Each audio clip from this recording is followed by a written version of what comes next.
ఓం నమో వీరబ్రహ్మణే. జై వీరబ్రహ్మ జై గోవిందమాంబ జై. నా పేరు ఈశ్వరరెడ్డి, బ్రహ్మంగారి మఠం.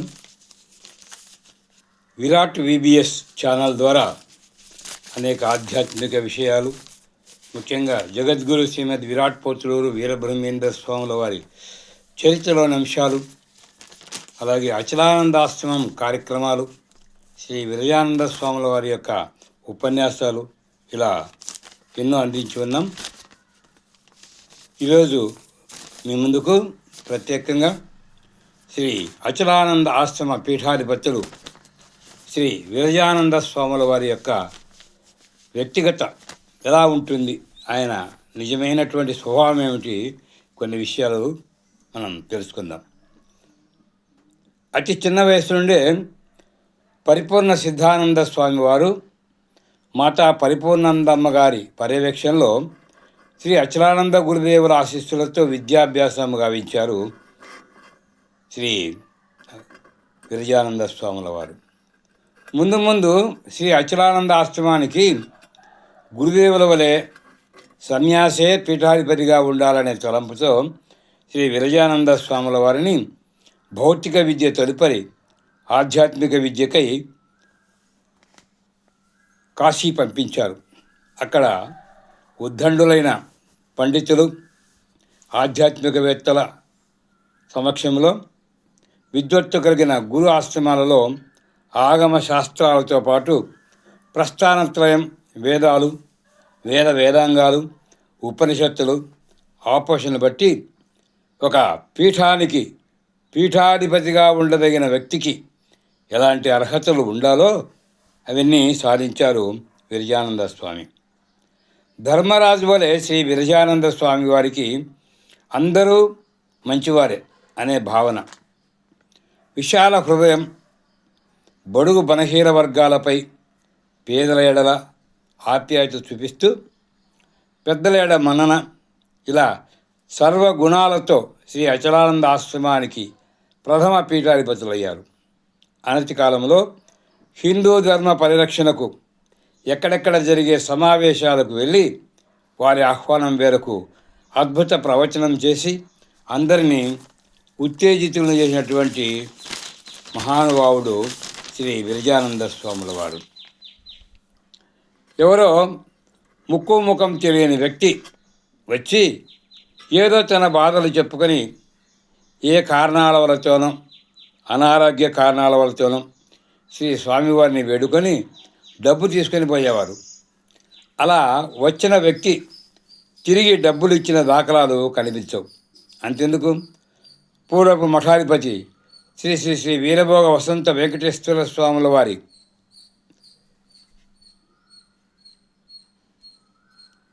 వారికి కూడా స్వామివారు ఎన్నో రకాలుగా అండదండగా నిలిచి ఉన్నారు. ఎవరికైనా ఎలాంటి ఇబ్బందులు వచ్చినా నేనున్నా అంటూ వారికి అనేక రకాలుగా అండదండలుగా నిలిచి ఆదుకుంటారు. ముఖ్యంగా కరోనా సమయంలో అన్ని చోట్ల హోటళ్ళు, అంగళ్ళు, భోజనశాలలు మూసివేసిన అనాథలు, వృద్ధులు, వికలాంగులు, పేదసాదులకు ఇబ్బంది కలగకుండా శ్రీ గోవిందమాంబ ప్రసాదశాలలో వంట చేయించి అందరికీ పార్సల్ ఇచ్చి పంపించినటువంటి దానశీలి విరజానంద స్వామి. మినీ లారీలలో ఆహార పదార్థాలన్నీ గంగాలలో నింపి తీసుకుని వెళ్ళి ప్రతిరోజు కన్నిమల్లయ్యపల్లెలో, అదే బ్రహ్మంగారి మఠంలో 4 రోడ్ల కూడల్లో ఎంతమంది వచ్చినా అందరికీ భోజనం అందజేశారు. మరి ఆ సమయంలో ఎంతమంది ఇలా చేశారు? అంతటి దయాహృదయం శ్రీ విరజానంద స్వాముల వారిది. తోట్లపల్లె గ్రామంలో అందరినీ, అన్ని వర్గాల వారిని ఒక చోట కూర్చోబెట్టి పంచాయతీ ఎన్నికలైన ఏకగ్రీవంగా చేయించిన ఘనత వారిది. ఎలక్షన్లలో గలాటాలు జరగకుండా అందరికీ బోధ చేసి వారు గ్రామమంతా కలిసిమెలిసి ఒకే గణపతి విగ్రహాన్ని కూడా ఆశ్రమంలో నెలకొల్పి 9 రోజులు పూజలు చేయించి 5-6 రకాల ప్రసాదాలతో తోట్లపల్లె నుండి బ్రహ్మంగారి మఠం వరకు వేలాది మందికి కొదువ లేకుండా ప్రసాదాన్ని అందించినటువంటి ఋషి శ్రీ విరజానంద స్వామి. ఎన్నో సత్సంగాలు నిర్వహించి తోట్లపల్లె చుట్టుపక్కల గ్రామాలలో గ్రామీణులకు భక్తిభావాన్ని పెంపొందించి సంస్కారయుత జీవనాన్ని అలవాటు చేసి సహృదయులు స్వామీజీ. ఇక కేంద్ర ప్రభుత్వం పెద్ద నోట్లను రద్దు చేసిన సమయంలో ఎన్నో రకాలుగా బ్యాంకులను మోసగించిన వారి వలె కాక కేవలం ఒక సామాన్య వ్యక్తి వలె తన వద్ద ఉన్న పెద్ద నోట్లను మార్పు చేయించారు. ఇక్కడ ఒక సంఘటన. చాలామంది తన దగ్గర ఉన్నటువంటి లక్షలాది కోట్లాది సంపాదన నిల్వ సొమ్మును బ్లాక్ మనీ నుండి వైట్ మనీగా మార్చడానికి మద్రాసు నుండి ఒకరు స్వామీజీకి ఫోన్ చేశారు. ₹1,00,00,000 విలువ గల 2,000 నోట్లు మీకు పంపిస్తాము, దానిని మీ సంస్థ ద్వారా మార్చితే 50 లక్షలు మీకు ఇస్తామని చెప్పని ఒక ఆలోచనను పంపించారు. అయితే ఆశ్రమం కూడా ఇంకా అంత ఆర్థికంగా నిలదొక్కోలేదు. ఆ పాపపు సొమ్మును ఆశపడకుండా స్వామి ఏమన్నాడు తెలుసా? కాషాయం కట్టుకొని సన్యాసి దీక్షలు తీసుకొని ఒక ఆశ్రమాన్ని నిర్మించి అనేక ధార్మిక కార్యక్రమాలు నిర్వహించే మేము మీరు చెప్పిన పని చేస్తే ఈ కాషాయానికి విలువేముంది అని వారి అభ్యర్థనను తిరస్కరించారు. 50 లక్షలు అంటే చిన్న మొత్తం ఏమి కాదు. డబ్బు ఎవరికి చేదు, డబ్బు ఊరికే రాదు కదా అని ఆశపడని నిజమైన సన్యాసి శ్రీ విరజానంద స్వామీజీ. అలాంటి చట్ట వ్యతిరేక పనుల నుండి ఇతరులు తప్పుడు మార్గాల ద్వారా సంపాదించాలనే ఆలోచన ఏనాడు లేని త్యాగదనుడు. ఎవరికీ నోట్లు మార్చి ఇవ్వని దాన్ని ఒప్పుకోలేదు. కొందరు మోసకారులు, వేషధారు బ్రహ్మంగారి పేరు చెప్పి హోమాలు చేయిస్తాం, మీ జాతకాలు మారుస్తాం, వ్యాపారం ప్రారంభించి టీవీ మాధ్యమాల ద్వారా ఊకదంపడు ప్రసంగాలు చేసే వ్యక్తి కాదు విరజానంద స్వామి. ఏ ధార్మిక కార్యక్రమాలకో, సభలు సమావేశాలకో, కళాశాలలకో, ఉపన్యాసాలకు వెళితే కూడా డీజిల్కి కానీ పెట్రోల్కి కానీ ఖర్చుల కోసం కనీసం పైసా కూడా తీసుకోకుండా ఉపన్యసించి వచ్చినటువంటి వారు విరజానంద స్వామి.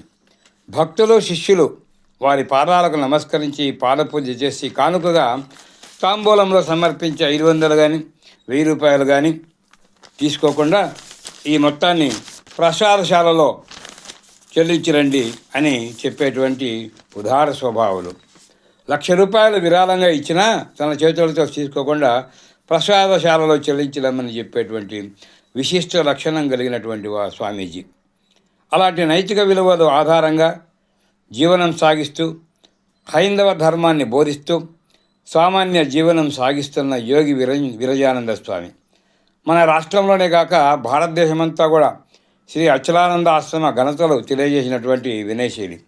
అందుకే రామమందిర నిర్మాణం తదుపరి బాలరాముని విగ్రహ ప్రతిష్టలో ప్రపంచం నుండి పాల్గొన్న అతిరథ మహారాజులలో 250 మంది లిస్టులో విరజానంద స్వామి పేరు చేరటం, ఆ రోజు ప్రథమ దర్శన భాగ్యం పొందటం, కేంద్ర మంత్రిమండలి ఆహ్వానం పొంది బాలరాముని దర్శించవలసిన ధన్యజీవి స్వామీజీ. బాలరాముని దర్శించి వచ్చిన ధన్యజీవి ఏ ప్రలాభాలకు లొంగని వ్యక్తి. ఆ వ్యక్తిత్వం కలిసి అందరికంటే కూడా ముందు వరుసలో నిలిచాడు.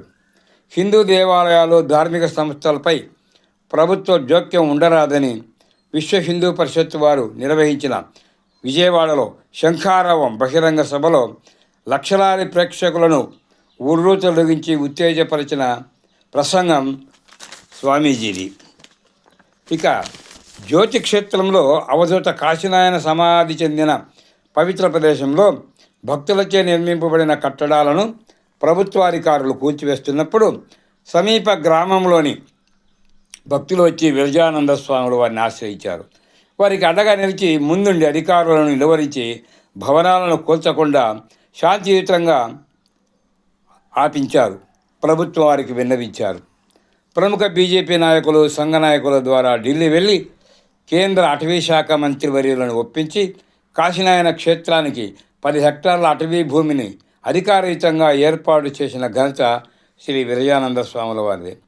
హిందూ ధర్మానికి సంబంధించిన ప్రతి సమావేశము, ర్యాలీ, ప్రదర్శనలు ఏ పట్టణ కాలంలో జరిగినా ఏ కార్యక్రమాలను దిగ్విజయం చేసిన దేశభక్తి పరుడు స్వామీజీ. అంతేందుకు బ్రహ్మంగారి మఠంలో జరిగిన ఏ ఆధ్యాత్మిక కార్యక్రమంలో ఆయన పాల్గొనని సంఘటన లేదు.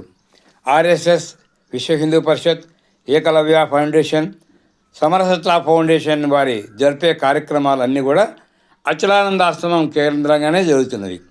వచ్చిన వందలాది కార్యకర్తలకు సమావేశ మందిరము ఇవన్నీ ఏర్పాటు చేయించి ధర్మరక్షణ కోసం కంకణం కట్టుకున్నాడు స్వామీజీ వారు.